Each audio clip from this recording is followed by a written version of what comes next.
ప్రియ దేవుని బిడ్డలారా, మన ధ్యాన భాగం యోబు గ్రంథం 16వ అధ్యాయం వినబోతున్నాము. యోబు ఎలీఫజు ఉపన్యాసానికి జవాబు చెప్తున్నాడు. యోబును పరామర్శించడానికి వచ్చిన ఈ స్నేహితులు విమర్శకులైపోయారు. అదొక గోష్ఠీ సభగా మారింది.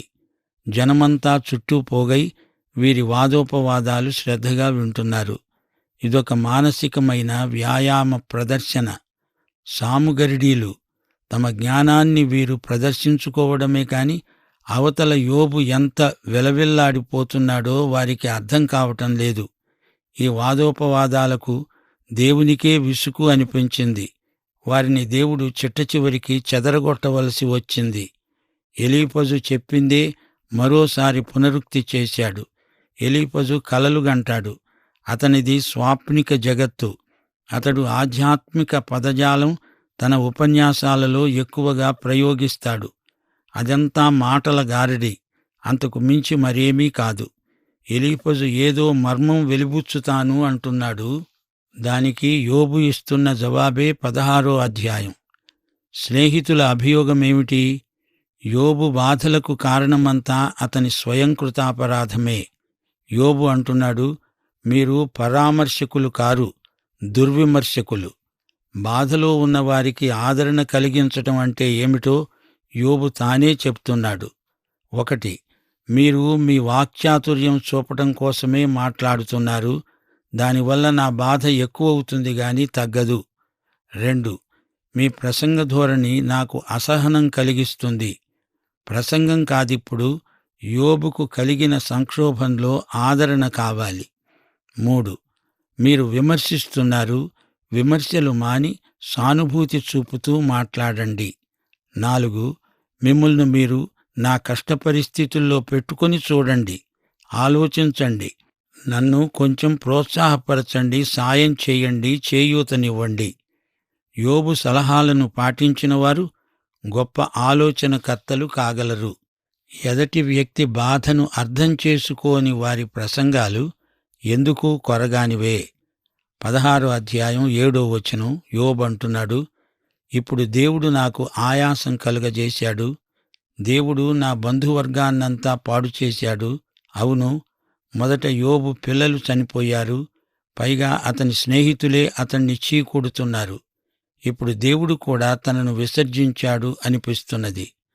అసలు తను కూడా చస్తే బావుండు అనేటంత వరకు వచ్చాడు.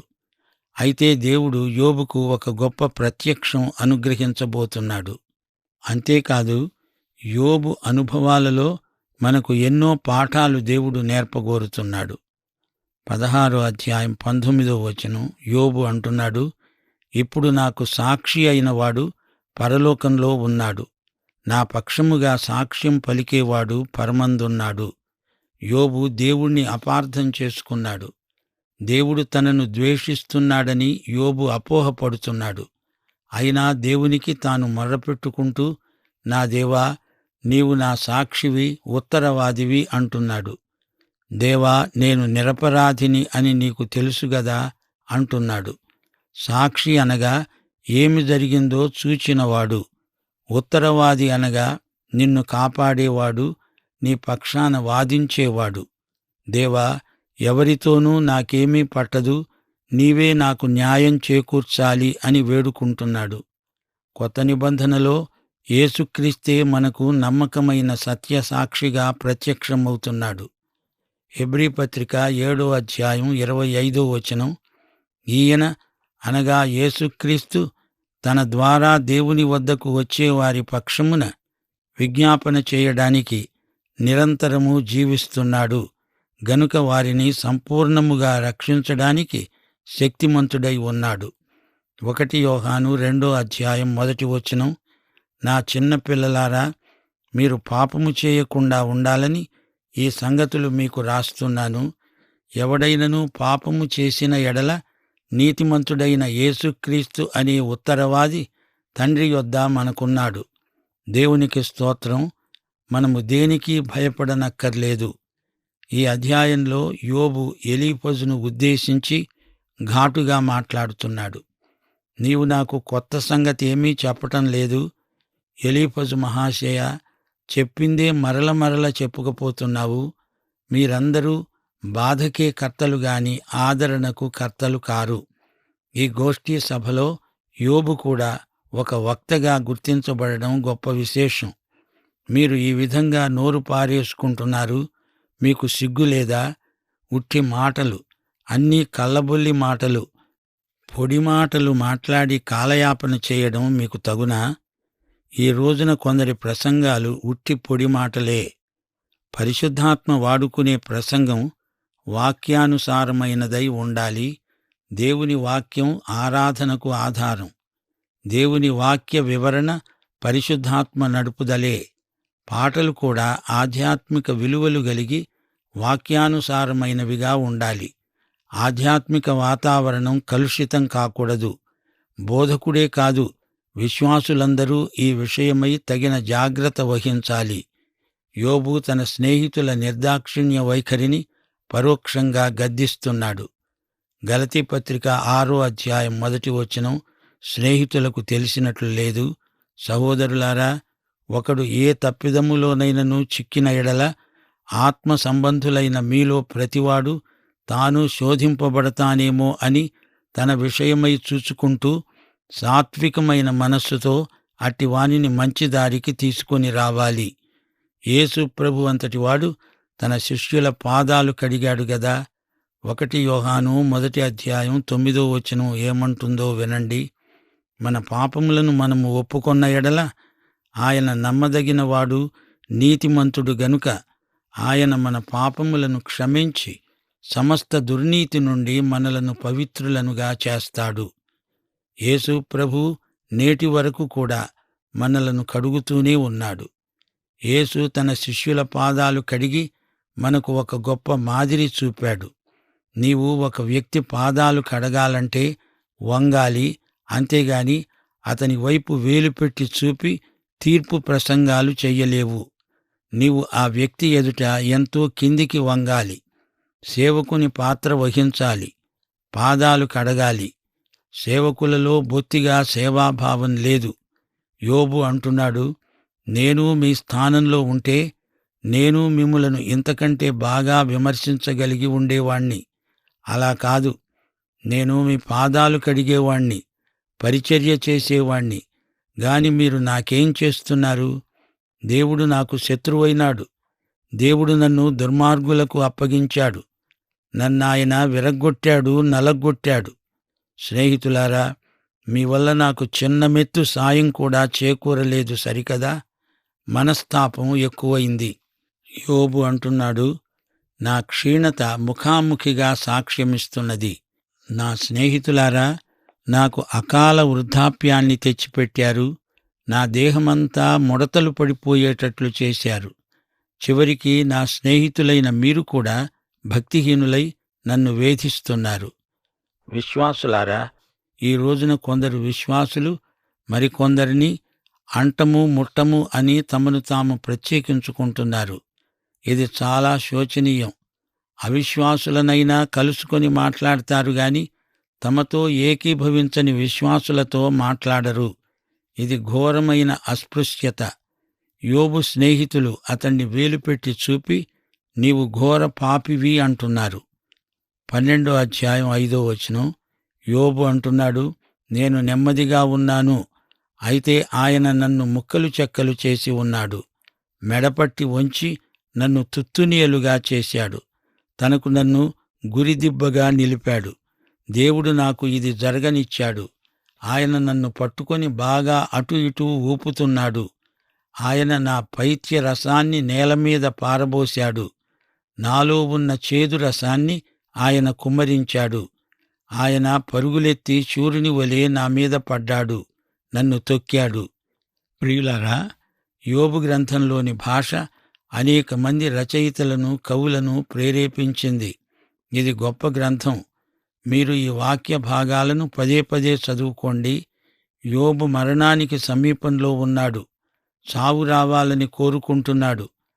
అతని కనురెప్పల మీద మరణాంధకారం లేచి ఉన్నది. అతడు గొప్ప శ్రమ బాధితుడు. 17వ వచనం నా ప్రార్థన యథార్థమైనది, నేనేమీ అన్యాయము ఎరుగను. యోబు ఇంకా తన స్వనీతిని గుర్తించలేకపోతున్నాడు. స్నేహితులు యోబును పశ్చాత్తాపానికి నడిపించలేకపోయారు. దేవుడే నీతిమంతుడని, దేవుని ఎదుట తన స్వనీతి మురికి బట్టలతో సమానమని యోబు గ్రహించలేకపోతున్నాడు. యోబు స్నేహితులు అతనికి తీర్పు తీరుస్తున్నారు గాని యోబు స్వయంగా తనకు తానే తీర్పు తీర్చుకునే స్థితికి అతన్ని రప్పించలేకపోయారు. 1 యోహాను 1:8-10 వచనాలు, మనము పాపము లేని వారమని చెప్పుకొనిన ఎడల మనలను మనమే మోసపుచ్చుకుంటాము, మనలో సత్యముండదు. మనము పాపము చెయ్యలేదని చెప్పుకున్న ఎడల ఆయనను అబద్ధికునిగా చేసిన వారమవుతాము. ఆయన వాక్యము మనలో ఉండదు. దేవునికి తీర్పు తీర్చడానికి మానవుడు ఏపాటివాడు? దేవుడు అన్యాయస్థుడా?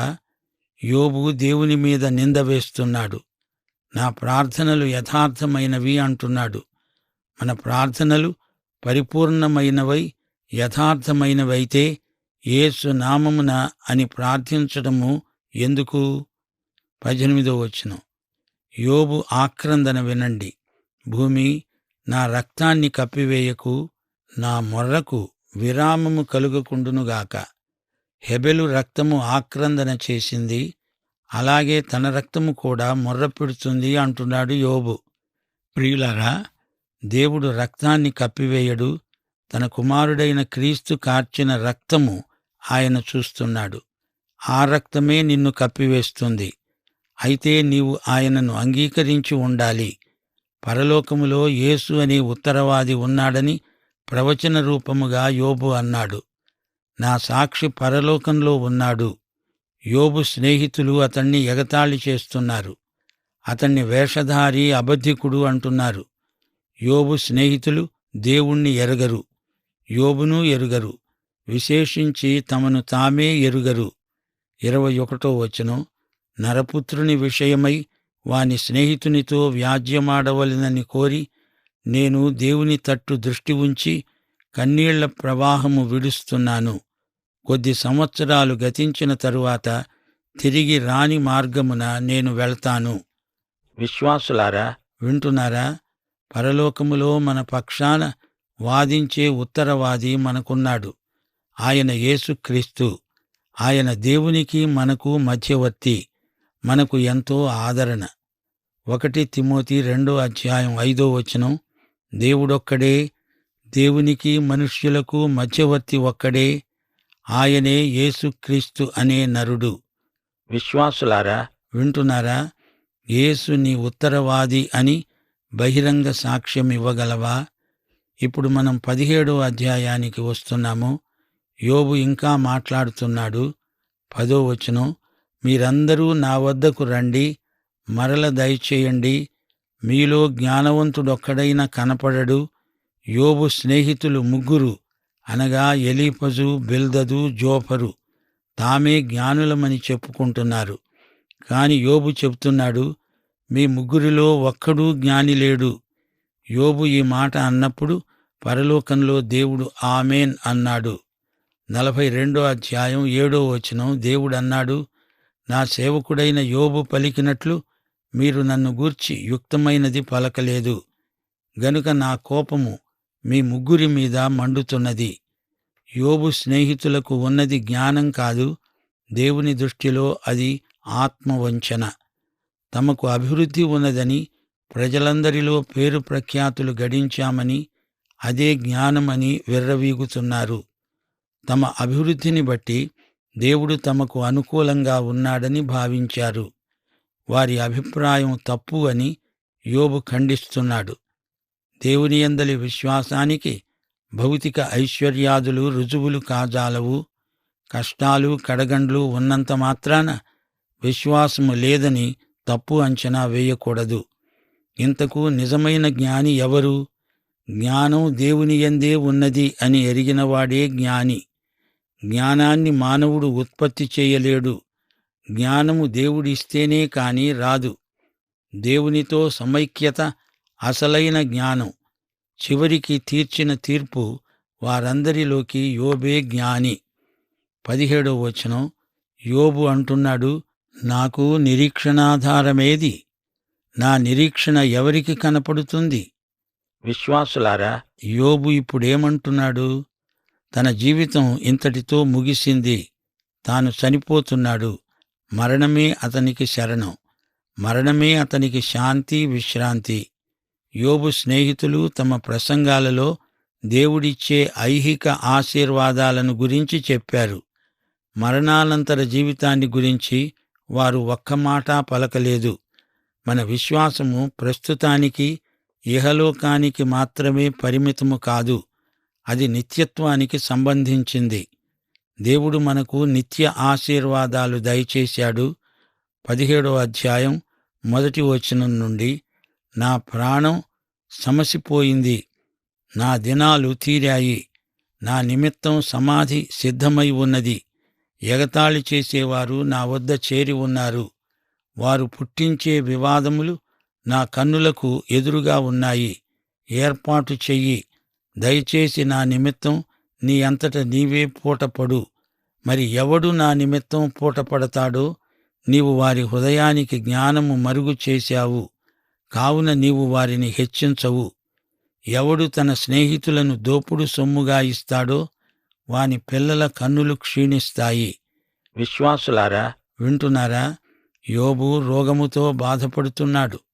అతని నోటి నుండి దుర్వాసన వస్తోంది. అతని కోసం సమాధి సిద్ధంగా ఉంది. ఒక కాలు అరటి తొక్క మీద, మరొక కాలు సమాధిలో పెట్టుకొని ఉన్నాడు. ఇప్పుడో మరి కొంచెం సేపటికో చనిపోతాడు. అతని స్నేహితులు చుట్టూ చేరి ఎగతాళి చేస్తున్నారు. దేవుడు యోబును ఆదరిస్తున్నాడు. ఒకప్పుడు దేవుడు కఠినంగా మాట్లాడాడు. ఇప్పుడు యోబును దేవుడు ప్రశంసిస్తున్నాడు. దేవుడు తీర్పరి, కనికరము గలవాడు, కృపామయుడు. యోబును ఎవరూ పొగడనక్కర్లేదు. అతనికున్న విశ్వాసం గొప్పది. 13వ వచనం, యోబు అంటున్నాడు, ఆశ ఏదైనా నాకు ఉండిన ఎడల పాతాళము నాకు ఇల్లు అనే ఆశే. చీకటిలో నా పక్క పరుచుకుంటున్నాను. నీవు నాకు తండ్రివని గోతితో, నీవు నాకు తల్లివని పురుగుతో మనవి చేస్తున్నాను. ధూళిలో విశ్రాంతి దొరకగా అది పాతాళపు అడ్డు కమ్ముల వద్దకు దిగుతున్నది. ఇంతకు యోబు ఏమంటున్నాడు? తాను మట్టిలో కలిసిపోతాడు. తల్లిదండ్రులు కని భూమి మీద పడేశారు, కాని మరణం ఇప్పుడు అతనికి తన తల్లిదండ్రుల కంటే చేరువగా ఉన్నది. తన శరీరం రోగగ్రస్తమై ఉన్నది. మట్టి శరీరం మట్టిలోనే కలిసిపోతుంది. ప్రియులారా, యోబును గురించి ఇదంతా వింటుంటే మీకేమనిపిస్తుంది? యోబు 6వ అధ్యాయం 21వ వచనంలో అతడన్నాడు, మీరు నాకు స్నేహితులా? మీరు ఉన్నా లేనట్లే. మీ వల్ల నాకు ప్రయోజనం శూన్యం. మనకు తెలుసు, యోబుకు 3 స్నేహితులు. ఈ 3 యోబుతో సమానమైన అంతస్తు గలవారే. అందరూ వేదాంతులే. యోబు కూడా అనర్గళంగా మాట్లాడగలడు. కాని ఇప్పుడు యోబు శ్రమలలో ఉన్నాడు. పైగా తాను సత్య ఏక దేవుణ్ణి ఎరిగినవాడు. యోబులాంటివాడు ఎవ్వరూ లేరు అని దేవుడే చెప్పాడు కూడా. వీరిలో ఎలీఫజు ప్రధాన ప్రసంగికుడు, బిల్దదు తరువాతివాడు. జోపరు నాలుక రంపపు కోతలాంటిది. బిల్దదు కొంచెం మధ్యస్థం. రాను రాను ఈ ప్రసంగికులు యోబును తీవ్రంగా విమర్శిస్తూ వచ్చారు. వీరికి యోబు పట్ల ఏమాత్రమూ సానుభూతి ఉన్నట్లు కనిపించదు. ఇంతకు యోబు స్నేహితుల వేదాంతం ఎలాంటిది? మంచివారైతే ధనధాన్య సమృద్ధి, దేవుడు దీవిస్తాడు. మనిషి శ్రమలలో పడ్డాడు అంటే అతడు చెడ్డవాడై ఉండాలి. ఇది వారి తర్కం. యోబు దేవునియందు విశ్వాసముంచినవాడే. అయితే మంచి మనిషికి ఎందుకు శ్రమలు వస్తాయి? ఈ విషయం యోబుకు మింగుడు పడని మాత్ర. పాఠం సమాప్తం. యేసుక్రీస్తు కృప, యెహోవా దేవుని ప్రేమ, పరిశుద్ధాత్మ నిత్య సహవాసము మనకు నిత్యత్వము వరకు తోడై ఉండునుగాక. ఆమేన్.